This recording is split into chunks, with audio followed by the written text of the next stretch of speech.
YouTube రామరాజ్యం channel ప్రేక్షకులకు నమస్కారం. ఈ రోజు ప్రధాన అంశం భారత చైతన్య యువజన పార్టీ రామచంద్ర యాదవ్ అనే అంశంపై విశ్లేషణ. ఈ విశ్లేషణ మీరు చూసే ముందుగా మీరు నా ఛానల్ లైక్ చేయండి, షేర్ చేయండి, ఆ తర్వాత సబ్స్క్రైబ్ చేయండి. మీరు నా ఛానల్ లైక్ చేసి షేర్ చేసి సబ్స్క్రైబ్ చేయడంతో పాటు ఇదే వీడియో 40 పంపిస్తే 10 నుంచి 20 మందికి చేరేందుకు మీరే అవకాశం కల్పించినట్లు ఉంటుంది. ఇక అసలు విషయానికి వద్దాం. భారత చైతన్య యువజన పార్టీని స్థాపించిన వ్యక్తి ఎవరు అంటే రామచంద్ర యాదవ్. ఈయన పుంగనూరు నియోజకవర్గానికి చెందిన వ్యక్తి. ఈయన గతంలో కూడా జనసేన పార్టీ తరఫున అక్కడ అసెంబ్లీ స్థానానికి ఆ పార్టీ తరఫున పోటీ చేశాడు, ఓడాడు అనుకోండి. అనంతరం ఆయన ఒక పార్టీనే స్థాపించాడు. భారత చైతన్య యువజన పార్టీని ఆయన ఏర్పాటు చేసి విజయవాడలో భారీ బహిరంగ సభను ఏర్పాటు చేశాడు. అప్పటి నుంచి ఆయన క్రియాశీల రాజకీయాల్లో వెళ్లేందుకు పావులు కలుపుతూ ఉన్నాడు. అందులో భాగంగా ఎన్నో రకాలుగా ఆయన పత్రికల ద్వారా కావచ్చు, మీడియా ద్వారా కావచ్చు బ్రహ్మాండమైన వాక్యాలను మాట్లాడారు. జగన్ మీదనే కేసులు పెట్టేందుకు పులివెందుల పోలీస్ స్టేషన్ కు వచ్చాడు రామచంద్ర యాదవ్. సరే, ఈ విషయాన్ని పక్కన పెడితే ఈ రోజు స్వామి వివేకానంద జయంతి సందర్భంగా ఆయన బీసీ యువతకు ఒక సూచనలు సలహాలు ఇచ్చాడు.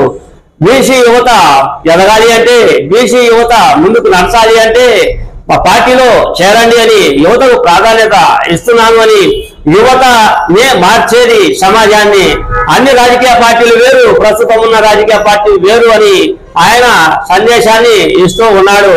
యువత మండల వైజ్ కావచ్చు, నియోజకవర్గ వైజ్ కావచ్చు, గ్రామ వైజ్ కావచ్చు, ఆ తర్వాత జిల్లా వైడ్ కావచ్చు, యువత మా పార్టీలో చేరి యువత ముందుకు నడచాల్సిన అవసరం ఎంతైనా ఉంది అని బ్రహ్మాండమైన సందేశాన్ని ఇచ్చాడు రామచంద్ర యాదవ్. ఆ సందేశమే నా రామరాజ్యం ఛానల్ తరఫున మీకు వినిపించాలి అని మీ సీనియర్ జర్నలిస్ట్ దేరంగల కృష్ణయ్య. ఇకపోతే యువతకు ఏం సందేశం ఇచ్చాడో చూడండి, మీరు వినండి. ఇలా యువ చైతన్యమే జన చైతన్యం, జన చైతన్యమే రాష్ట్ర చైతన్యం, రాష్ట్ర చైతన్యమే బీసీ యువజన చైతన్యం.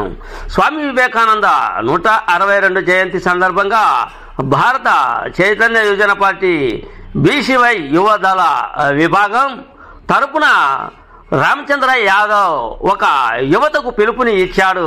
ఎటువంటి పిలుపు ఇచ్చాడు అంటే, యువతకు 25 ఏళ్లు భవిష్యత్తు అందించే లక్ష్యంతో తాత్కాలిక పథకాలు కాదు, కుటుంబాలు బాగుపడాలనే ఆశయంతో ప్రతి యువకుడు ఒక పారిశ్రామికవేత్త కావాలనే ఉద్దేశంతో యువత కోసం, భవిత కోసం భిన్నమైన ఆలోచనలు, ఆశయాలు వాటిని అమలు చేసే బీసీవై యువదళం మీరే కావాలి.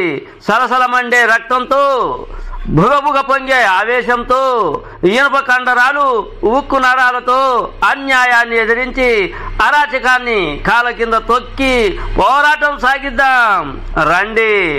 యువజనం మొత్తాన్ని రాజకీయ ధ్యాసానికి గురి చేసి పబ్బం గడుపుకుంటున్న దుష్టులపై, నికృష్టులపై, ధూర్త రాజకీయ పాలకులను ధను మాడే వేళ అయ్యింది రండి. ప్రకృతి సంపద కొల్లగొట్టి, ప్రజల ఆకుల చెడగొట్టి, లక్షల కోట్లాధిపతులై దారుణ అరాజకీయ క్రీడలాడుతున్న, కరుడు గట్టిన కుహాన రాజకీయ దుర్మార్గుల అంతానికి తగ్గేదే లేదని నిరూపిద్దాం రండి. లేచి నిలబడు, గుండెల నిండా ధైర్యంతో, టన్నుల కండబలంతో నీవే ప్రతి అడుగు. దుర్మార్గుల గుండెల్లో ప్రళయ గర్జన కావాలి. అరాజక శక్తుల పాలిట పోలి కేక వేయాలి. యువకులుగా మీరు భారత చైతన్య యువజన పార్టీలో ఆధ్వర్యంలో యువదళమై చేలరేగి చరిత్ర సృష్టించే యోధులుగా మారాలి. నవ రాజకీయం, యువ రాజకీయం దిశగా ప్రతి జిల్లాకు, ప్రతి మండలానికి, ప్రతి గ్రామానికి, ప్రతి వార్డుకు బీసీవై యువదళం ఏర్పాటు అవుతుంది.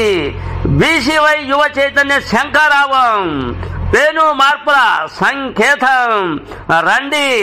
బీసీవై యువజన పాంఛన్యం పూరిద్దాం.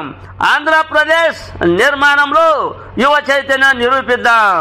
యువ ప్రాతిపదికగా భావి ప్రజాప్రతినిధిగా భావి తరాలకు బంగారు బాటలు వేద్దాం. ఆదర్శవంతమైన సమాజాన్ని నిర్మించుకున్నాం. రాష్ట్రాన్ని బాగు చేయాల్సిన మహత్తర బాధ్యత మనపై ఉంది. అది రాజకీయాల్లో యువ చైతన్యం ద్వారానే సాధ్యం. జిల్లా స్థాయిలో, నియోజకవర్గంలో, మీ మండలంలో, మీ గ్రామంలో భావి ప్రజాప్రతినిధిగా మీరు బీసీవై యువదళం సారథి కావచ్చు. బీసీవై పార్టీ అనుబంధ విభాగం వెన్నెముకగా పనిచేసే యువతరంలో చేరుటకు రిజిస్టర్ అవ్వండి అని రామచంద్ర యాదవ్ యువతకు పిలుపునిచ్చాడు.